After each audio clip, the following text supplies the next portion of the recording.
Hey guys, welcome to the Silver Report Uncut. So I wanted to bring up some of the new programs we're going to be offering here at the Silver Report Uncut. One of them is going to be called SRU News Brief. The other is going to be called Investor Insights from SRU.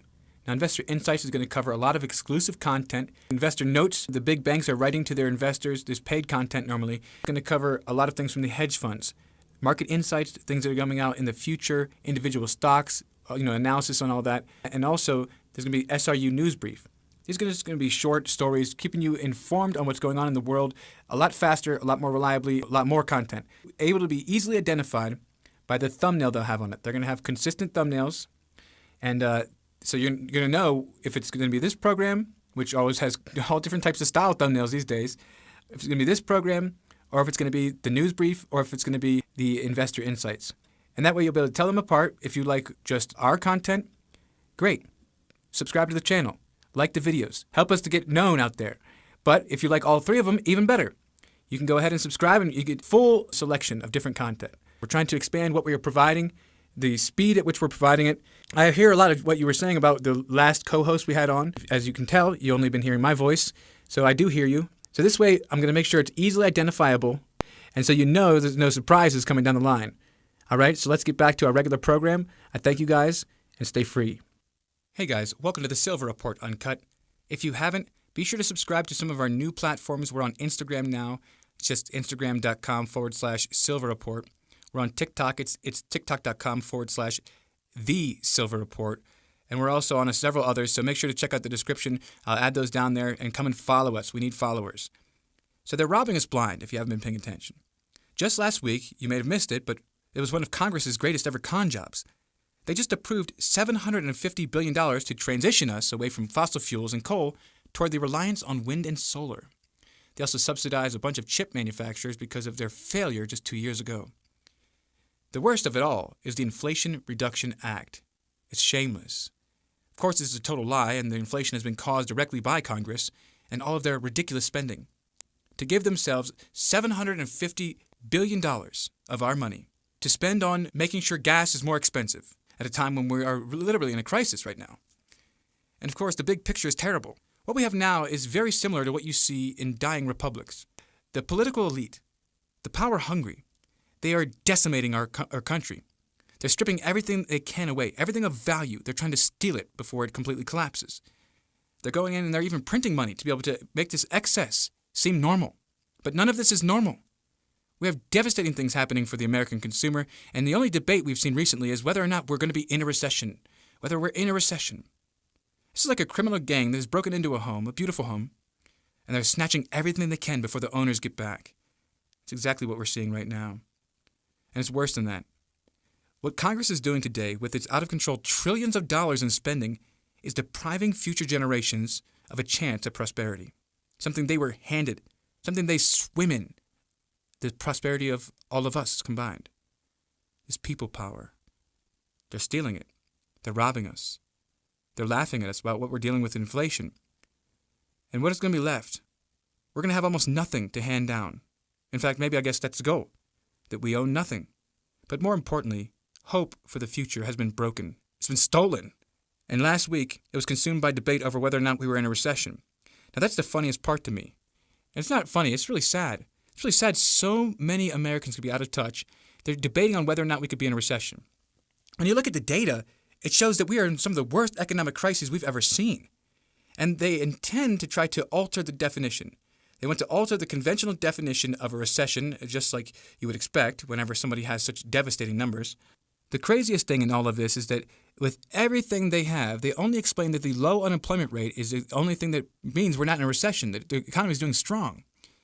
But they're not detailing that the labor participation rate has not recovered from 2020. In fact, it continues to fall dramatically. We've lost around 40 years of progress in just 2.5 years. The economy is devastated. It's broken. Real personal, disposable income has been declining since May 2021, the longest period of decline since we went through the Great Conflict in the 1940s. And it comes after this insane money printing spree that happened in 2020 that vanished as quickly as it arrived. And the Fed just last week, they raised interest rates once more in the name of controlling the inflation they caused. But the dollar's already suffered. Since these shutdowns began, we've lost 14% of our domestic purchasing power, no doubt crushing many people out there. It's had a devastating effect on savings, of course, which have fallen to half of what they were just 10 years ago. Wages and salaries, they're falling rapidly right now in real terms. Feel sorry for the manufacturers who are facing their own disaster. What effect does this have? It might slow the rate of inflation a little. However, it primarily exacerbates the abysmal bond market, which has been performing worse than at any point since Lincoln was president. And this is what you might expect from a Fed policy shift from zero to positive interest rates. It's time to get back to reality. It's also paralyzed the consumer housing market, which no one expected. People were flipping houses like candy not too long ago, and they're driving up prices like never before and absorbing massive amounts of upside inflationary potential. However, the rates on the 30-year mortgages, they've risen from 2% to 6% and higher. This implies that no existing homeowner can afford to sell and buy without taking a significant loss. And as a result, we're witnessing a massive supply curve shift to the left, rising prices combined with falling demand. The industry is in complete disarray. They're worried out there. I just heard one of the presidents of the National Association of Home Builders talking about that housing has led us into every recession, and that housing leads us out of every recession. And then he's been going around the whole country visiting all of these home builders, and what they're saying to him is that they don't have any hope.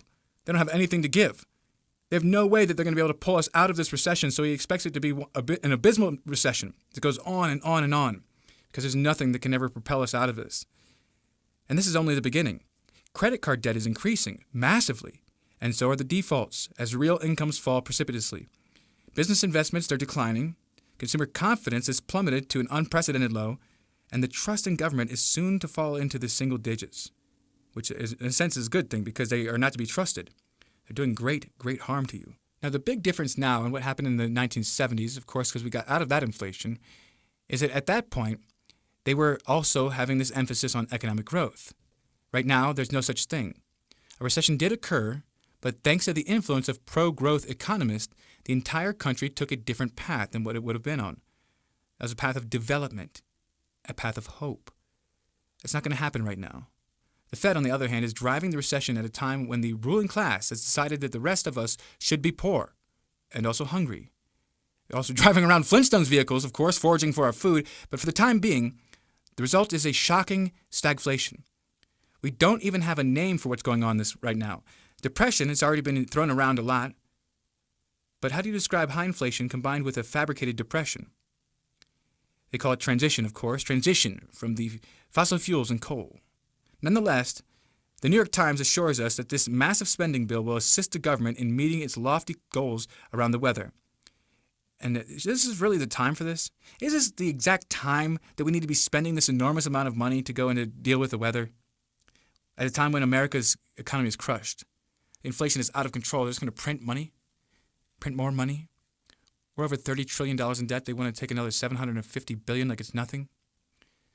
You even understand how much money that is? Does it even matter anymore? Goodness gracious, no wonder our money's worth nothing. Now, the average temperature did rise around 2 degrees over the last 100 years. But, the average person in 1800 lived from 30 to 40 years, and over the average lifespan, we've increased that to 40 to 75 years during the same century. You might think that life extension would be a great part of it, but they're calling it a catastrophe. It's a catastrophe that people are living longer. Of course, these are the type of people who don't want us to live. Obviously, they're going through and they're killing all the chickens. They're doing all this damage to us. They want to pour out all our fresh water into the ocean. This, of course, is the undoing of the industrial civilization. This is something that took place, and they're talking about this new, technical revolution that's going on. This is the fourth industrial revolution, but they're literally deindustrializing the entire world. Now, these plans that they have to shut down the entire world, and it's similar to what was happening during this whole crisis, this simulated crisis, they plan to do this every 2 years. They plan to shut down the entire globe, all citizens' movements, and restrict all the non-essentials every 2 years. And this is to save the planet. But what happens if it doesn't work? Who's going to really just make up for all this cost? Who's going to pay us back? Who's going to give us back the money they're stealing against our will? Of course, they're not going to give it back. These people are millionaires. They get paid like $200,000 a year. They're millionaires. They make like, $10, $20 million a year. Everyone who wants to get something passed that's important or controversial in any of these states goes right there and slaps a check right under their desk, and it's not illegal. Not illegal at all. If you have money, there's nothing whatsoever illegal about giving it to the people who make the laws. Why would they ever make it illegal? They make the laws. The people who pay them, they pay them not to make these laws, of course. I can still remember the Protect Monsanto Act. What a scandal. What a scandal. An act to try to make sure that Monsanto can never be sued for all the death? The cancers? I mean, they're finding these products that are causing cancers in the people who spray them, they apply them, the people who eat them and use them, and they can never be charged because they decided they're going to go and protect this company. This is the type of people we're dealing with. Very, very evil people who pretend that they're our friends, who manipulate us and spin us around in a world full of lies that they call the news, the reality. And the reality they call the fake, the lies, the extreme. They think it's extreme for a husband and a wife to live in their home with their children and to raise them, to teach them about doing moral things, about society, how to conduct themselves, a leader in this world. To them, that's extreme. To them, that's hate. It's hate. It's unacceptable. I mean, these are the people determining what is insane anymore. These are the people determining what constitutes a flag, what makes you unsafe. These people who hate us and hate the family and hate the overpopulated world, they're deciding who's an extremist. They're also writing the history as we speak. Doesn't matter what happened, what didn't happen. There's no way to make sense to these people anymore. They're willing to spend hundreds of billions of dollars to cover arable land with solar panels when we're facing a food crisis. They're going to cover the countryside with windmills rather than allowing more pipelines or refineries to open.